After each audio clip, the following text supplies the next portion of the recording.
Polyester jumpsuit, dollar sign bling and hip-hop. It's not your conventional response to an enormous economic crisis. 14 trillion in debt, but yo, we ain't got no crime. Dropping $100 bills and billion-dollar bonds. Spending money. But Americans are jittery as their economy's dipping again, and the US government might even be about to run out of cash. Enter Remy Mounasifi. Social Security surplus, oh, guess what, it's gone. Got my hands on everything like Dominique Strauss-Kahn. In his ironic rhymes to raise the debt ceiling, he references stimulus, Medicare, and even Dominique Strauss-Kahn. But this isn't mere lyricism, he's hit a nerve. The American public, aware of impending doom, is part of a rich vein of hip-hopnomics emerging out of the current fraught debates.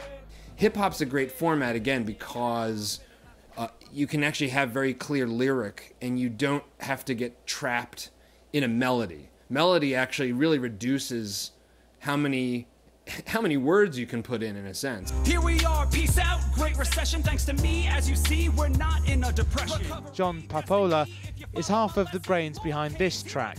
It's gone viral and is now even being used in schools and colleges around the world. Don't you think it's time for a switch from that hair of the dog?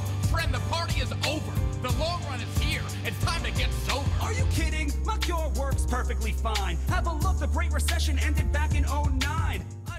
Papola worked on the project with economist Russ Roberts, who says he's on a mission to demystify dense economic theory.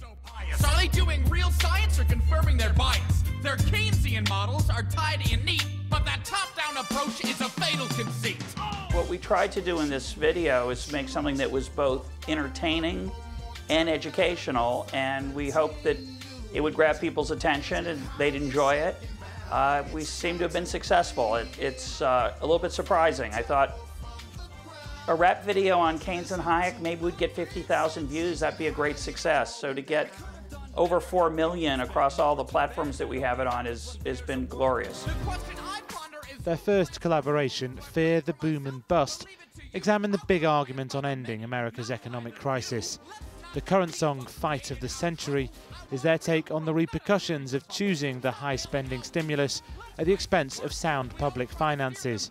An ancient debate symbolised by the century-old fight between the theories of John Maynard Keynes and Friedrich Hayek. I think it gets over some of the key debates we're having right now. Should we now be seeing that the problem that we're in is due to the government doing too much, spending too much, as many House Republicans are arguing in the US, or was that necessary to avoid a repeat of the Great Depression, as Keynes is arguing? This is a song we put together for Germans to sing during the current financial crisis. It's not just restricted to hip-hop. Germany's the soundest country that is in the Eurozone, but we now are quite concerned about the bonds our bankers own. There's a surprising amount of high economics in these lyrics, and while some of the concepts behind the trouble in the US and the Eurozone may not be the most simple to understand, Germany's unease at writing the checks is. When the Euro finally happened, we were relieved and overjoyed. Now we're feeling somewhat ill with just a twinge of Schadenfreude.